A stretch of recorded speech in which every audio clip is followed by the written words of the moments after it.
Hi, I'm Karen Downing Ripley, and I invite you to join me on a recent, unexpected side trip to Brittany, France, during the 80th anniversary of the city of Plélo's remarkable liberation celebration, and learn why Bretons and Americans remember and honor our shared DNA of World War II.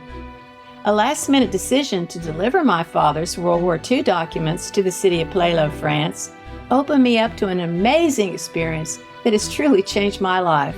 I ask that you join me so that you too can know and appreciate how we Americans are respected and revered because our ancestors fought to liberate the town of Plélo in August 1944. Our spirits were high as we drove our rental car to Dover to board our ferry to Calais to begin our much-anticipated driving tour of Europe. When we arrived in Dover, I kept looking up at the cliffs.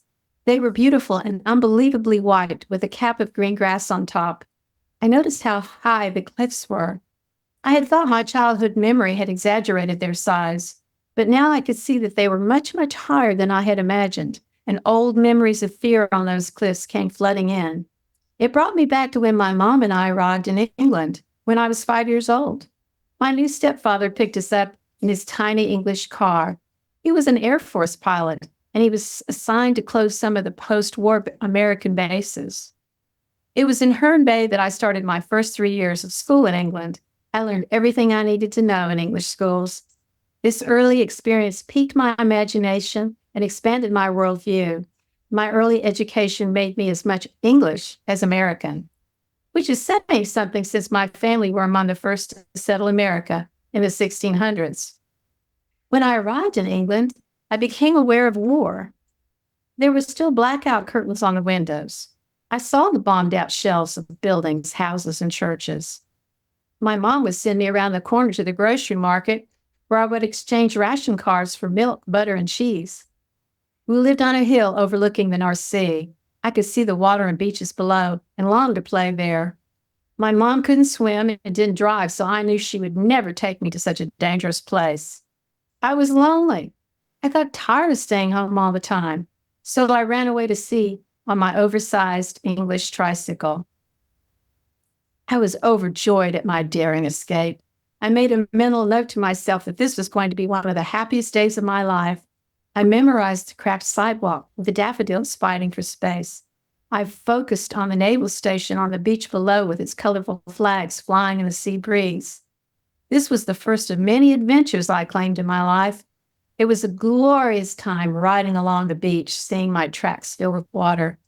I broke the rules and waded into the water all the way up to my neck. It was cold and exhilarating. Sadly, when I got out of the water, I couldn't find my dress, as it had washed away. I could see that there was a birthday party going on in the house across the road from the beach. I don't know why they didn't question the attendance of a little Yankee girl wearing wet panties, but they were wonderful and let me stay and play. I think this is where my gregarious nature set in, for to this day, I love meeting strangers. At that rambunctious party, I learned how to play pin the tail on the donkey and drop the clothespin in the milk bottle. After the party was over, I pedaled slowly up the steep hill toward home. After dark, wearing only damp panties and a birthday party hat and favors. My parents and the MPs were waiting for me when I got to the top of the hill. I didn't do that again. Be sure and join me for the next episode of You Were There, Karen Beth. Learn how a move to our second home in England introduced me to a wonderful new friend who would teach me everything English from pixies to gnomes and English royalty to cherry trees. Experience a perilous event on the white cliffs of Dover that shook my confidence in my parents and myself. How longing for my real father became my only hope.